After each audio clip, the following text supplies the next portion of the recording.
Hey guys, welcome back to another video. Wanted to show you a quick drill that you can add into your practices or your workouts that's going to help your offensive players work on finishing around the rim, but it is a great defensive drill to work on being a help side defender and closing off an attacking offensive player without fouling. So here you see there's going to be two cones set up. The offensive side or the offensive line will have a little bit further of a distance to go, and then you want to make the cone for the defender a little bit shorter so that they have a chance to get to the basket and cut off the offensive player. So this drill will start with the offensive player making the first movement. The defensive player has to react to that first dribble and then try to stop the player at the rim. Now a defensive focus in this drill is you want to really focus on not fouling the player at the rim. So jumping straight up, straight down. It's a drill you could add, maybe working on charges if they are there and they're set.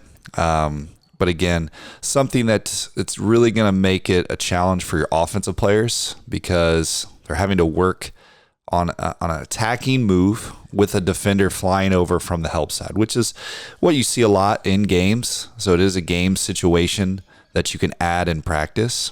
And if you stick around towards the end of the video, we'll show how we adapt this into a 2-on-2 drill where there's going to be two defenders and two offensive players in the half court. So stick around for that. But again, I really like this drill because it's a good way to simulate things that you're going to see in the game. You can make this competitive. A lot of times in practice, we will maybe split up into two teams and count how many makes one team gets.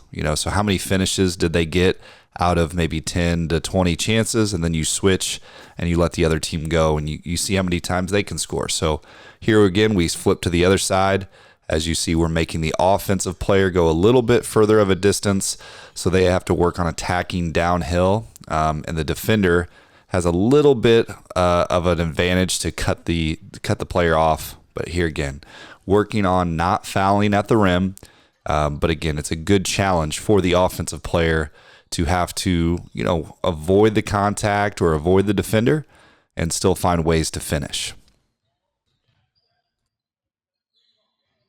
Now, if you were doing this as a competition, we will give a point to the offense for a foul. So if the defender fouls the offense, we still give them a point because, that goes back to that idea of really what's your focus in this drill. And as a defender, your focus is cutting off the offensive player. And again, making that a challenge shot, a difficult shot. If he gets there and he finishes a tough challenge shot, hey, that might be something that you can live with. But what you can't have is your players getting in foul trouble because as they come over from the help side, they're trying to, make a block shot every single time, or they're going up and they're not doing it fundamentally sound where they're challenging with high hands, they're jumping vertical. Because a lot of refs will give you some grace in that if you truly get there to the spot, you beat the offense there, and then you jump straight up with extended hands. Now we are changing the drill and adapting it to be a 2-on-2 situation. So now two offensive players have to go around the cones that are there near half court. And here's the rules we give to the defenders. The defenders have to cross. So they can't guard the guy that they started right next to. They have to cross. So again, that gives that added challenge, just to change positions. Oftentimes you see in games, it may be a fast break. It may be a situation where you are the help side guy and you have to stop the ball. So we make the defenders exchange or cross in this drill. And again, they are reacting to the offense. So the offense will start the drill with the dribble.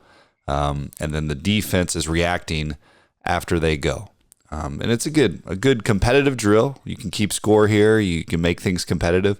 You could even add a third team. You could play make it, take it. You could have 3 or 4 teams playing this drill at once, kind of a king of the court situation. But again, I think this is a good way to work on finishing around the rim, some competitive situations that are still going to add some game-like situations to your drills or to your practices. Again, if you like this video, appreciate you. Keep tuning in. Keep letting me know the drills you want to see.